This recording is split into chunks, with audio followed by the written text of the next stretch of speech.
On Friday we looked at how we could plot the points on the Argand diagram. There's another way of describing the points. It's what's called polar coordinates. That's the technical name of them, although we don't refer to it as polar coordinates.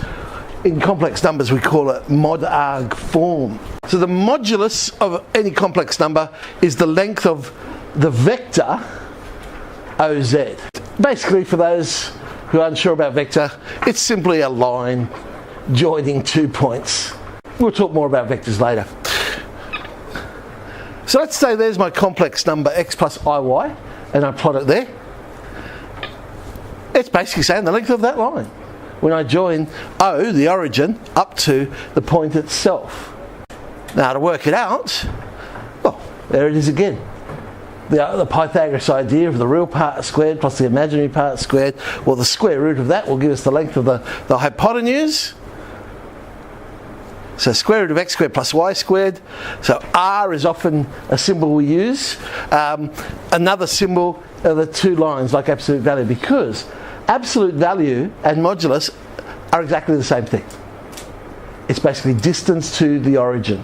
Now, when you were talking about real numbers, it was along a horizontal line.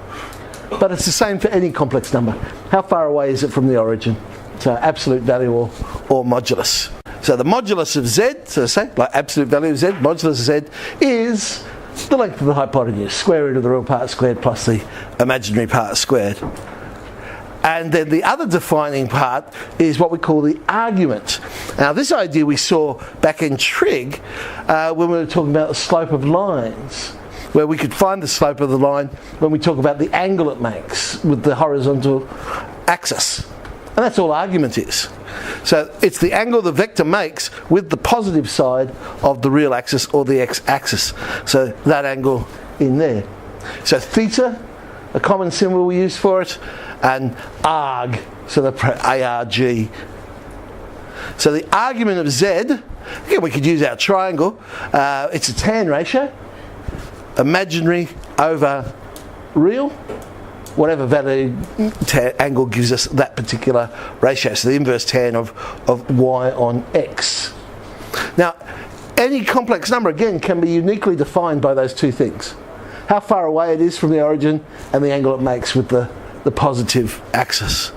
Now, the thing when we're talking about angles, of course, when we're going around in a circle, we can keep going and keep going and keep going.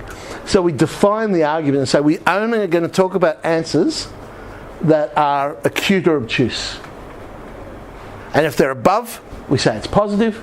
If it's below, we say it's negative. So our argument will always be defined from minus 180 to 80. We usually use radians, radian measure with complex numbers, so minus pi to pi, always be in between those two values. Alright, well let's do a couple. So 4 minus 4i, you'll see some of those exact ratios occurring a lot because it makes the questions nice and easy and quick for that matter. So the modulus, real part squared plus the imaginary part squared, so 4 root 2. The argument, the inverse tan of negative 4 on 4. This is where we've got to be careful with the negative sign, because we need to know whether we're below or whether we're above. Yes, it's the inverse tan of minus 1. If you go to your calculator, inverse tan of minus 1, it will assume that you're talking about a negative acute angle. That's the answer it will always give. So in other words, the fourth quadrant. Now, ours, as it turns out, yes, that's the one we want. So we would have got lucky if we used our calculator. It would have come up with the right answer of minus pi on 4. If it's in the third quadrant though, and then you'd have 4 on minus 4, which is still negative 1. So the calculator is still going to give you the answer minus pi on 4. But you're up there in the second quadrant. And so we're actually talking about an obtuse angle. An obtuse angle for that one. So sometimes, just drawing a little diagram to the side so you realise, hang on, which quadrant am I in? Am I talking about an obtuse angle? Or am I talking about an acute angle? Is it above, so positive? Is it below, negative? Now we can rewrite a complex number. Instead of writing it as the real part plus the imaginary part, we can also express it in terms of its modulus and its argument. So z equals x plus iy, real part plus imaginary part. We can rewrite it as r cos theta plus ir sine theta. Now it's still, you'll notice, real part plus imaginary part. But of course we can factorise the r. And we get r outside of cos theta plus I sine theta. That's what's known as mod-arg form, when we express it in the term of the modulus of the argument. Now there is an abbreviation that people use for cos theta plus I sine theta, because the angle is going to be the same in both of them, because we're talking about the one complex number, and sometimes they'll write it just as cis.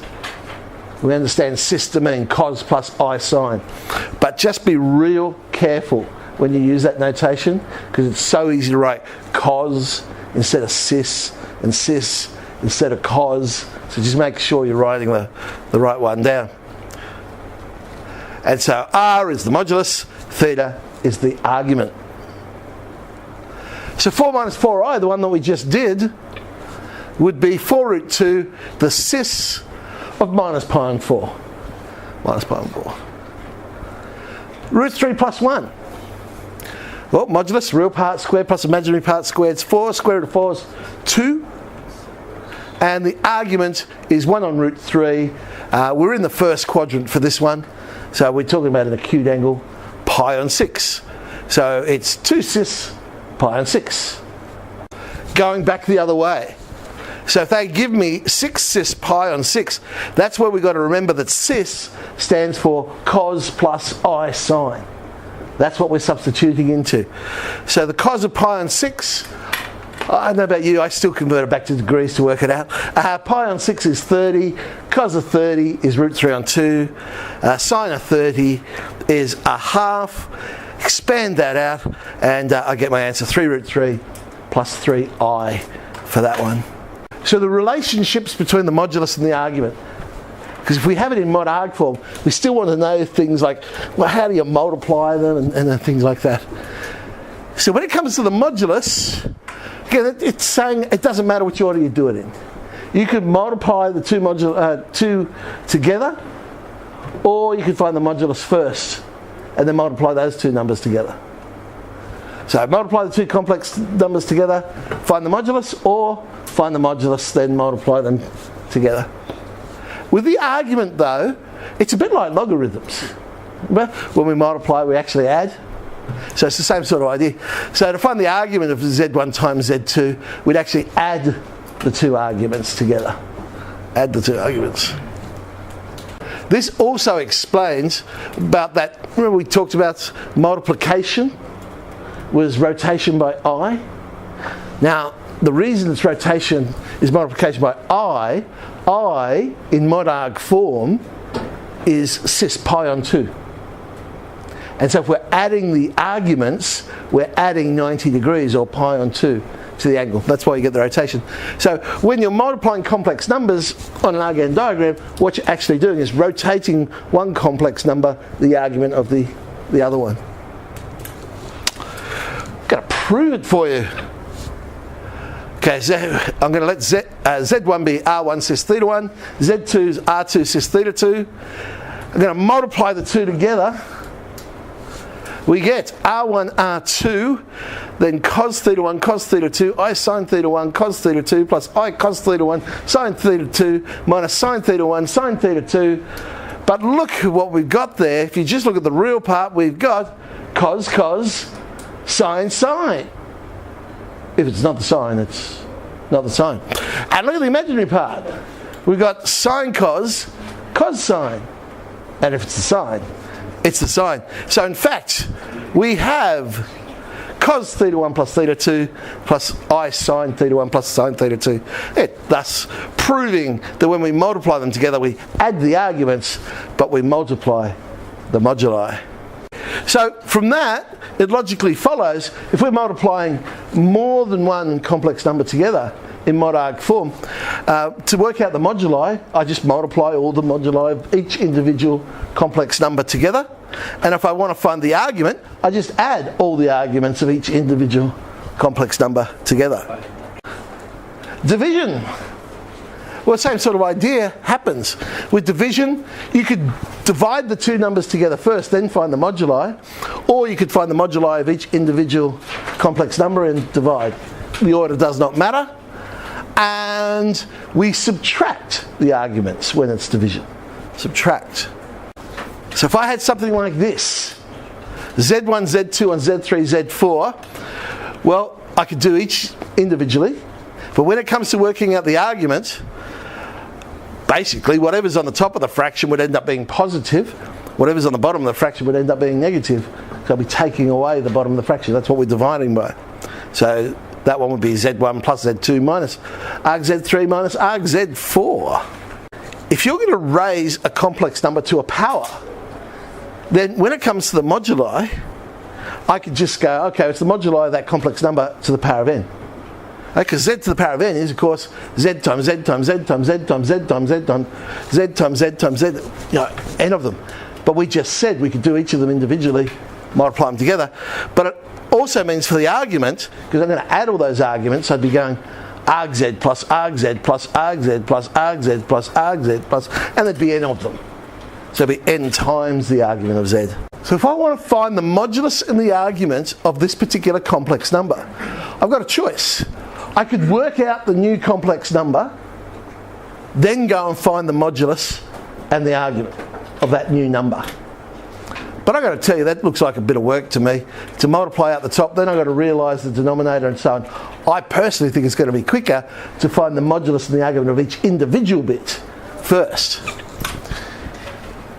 So the modulus of z, well, modulus of 5 plus I would be the square root of 5 squared plus 1 squared, times the modulus of minus 2 minus I, so minus 2 squared plus minus 1 squared, divided by the modulus of 3 plus 2I, square root of 3 squared plus 2 squared. We end up with root 26 on times root 5 on root 13. Wow, how lucky were we? Look at that. Root 13 goes into root 26. How fortunate. So we know it's root 10, the answer. Root 10. Now the argument, okay, so I'm going to have the argument of 5 plus I, inverse tan of 1 on 5. That's in the first quadrant, so it'll be an acute angle. Minus 2 minus I. Inverse tan of minus 1 on minus a half. We're in the third quadrant, so we want a negative obtuse angle.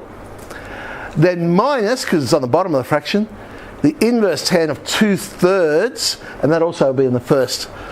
Now, I didn't use radians for this one, I must admit, because they're not nice, neat numbers. So I went and used degrees for this one to work it out a bit neater. So inverse tan of 1/5 is 11 degrees 19.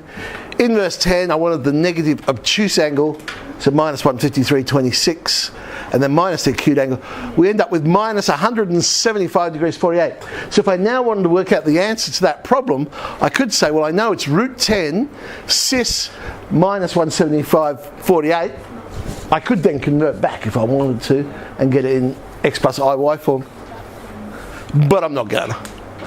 Because 175 48 is not a nice number to work out. All right. Got a few exercises there.